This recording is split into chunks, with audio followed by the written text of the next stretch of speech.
ബംഗ്ലാദേശിലെ പ്രക്ഷോഭത്തിലും അധികാരമാറ്റത്തിലും അമേരിക്കയെ പഴിച്ചുകൊണ്ട് മുൻ പ്രധാനമന്ത്രി ഷെയ്ഖ് ഹസീന രംഗത്ത് വരികയാണ്.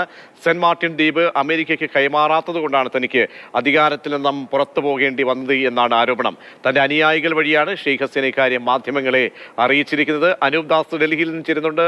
അനൂപ്, ഇപ്പോഴത്തെ ഈ കലാപകലുഷിതമായ സാഹചര്യത്തിലേക്ക് എത്തിച്ചതിൽ അമേരിക്കയുടെ റോൾ എന്തെന്നാണ് ഷെയ്ഖ് ഹസീന പറയുന്നത്? അതായത് ഇപ്പോഴത്തെ വിദ്യാർത്ഥി കലാപത്തിന് പിന്നിൽ പ്രവർത്തിച്ചത് അമേരിക്കയാണ് എന്ന് ഷെയ്ഖ് ഹസീന വ്യക്തമാക്കുകയാണ് ഈ ഒരു പ്രസ്താവനയിലൂടെ ചെയ്യുന്നത്. അവർ നേരിട്ട് പ്രസ്താവന നടത്തിയതല്ല. അവർ ഇപ്പോൾ താമസിക്കുന്ന സ്ഥലത്ത് നിന്ന് വളരെ വിശിഷ്ടരായിട്ടുള്ള ചില മാധ്യമ സ്ഥാപനങ്ങൾക്ക് വിവരം എത്തിക്കുകയായിരുന്നു, അവർക്ക് പറയാനുള്ള കാര്യങ്ങൾ എത്തിക്കുകയായിരുന്നു. അതായത് സെന്റ് മാർട്ടിൻ ദ്വീപ് വളരെ പ്രധാനപ്പെട്ട ഒരു സ്ഥലമാണ്. അത് അമേരിക്കയ്ക്ക് അവിടെ കാര്യമായ കണ്ണുണ്ട്. എന്നാൽ അത് വിട്ടുകൊടുക്കാൻ ബംഗ്ലാദേശ് തയ്യാറായിരുന്നില്ല. കാരണം അത് വിട്ടുകൊടുക്കാത്തത് കൊണ്ടാണ് ഇങ്ങനെ കലാപത്തിന് അമേരിക്ക കോപ്പുകൂട്ടിയത്, കലാപം നടപ്പിലാക്കിയത്.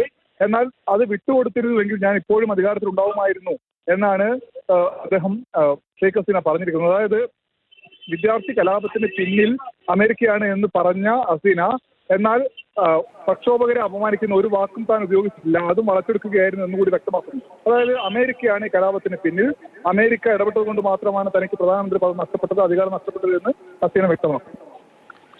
ശരി, അനൂപ് ദാസാണ് വിവരങ്ങൾ നൽകിയത്. ഈ കലാപങ്ങൾക്ക് ഇപ്പോഴത്തെ സാഹചര്യത്തിനും പിന്നിൽ അമേരിക്ക എന്നാണ് ഷെയ്ഖ് ഹസീന അറിയിക്കുന്നത്.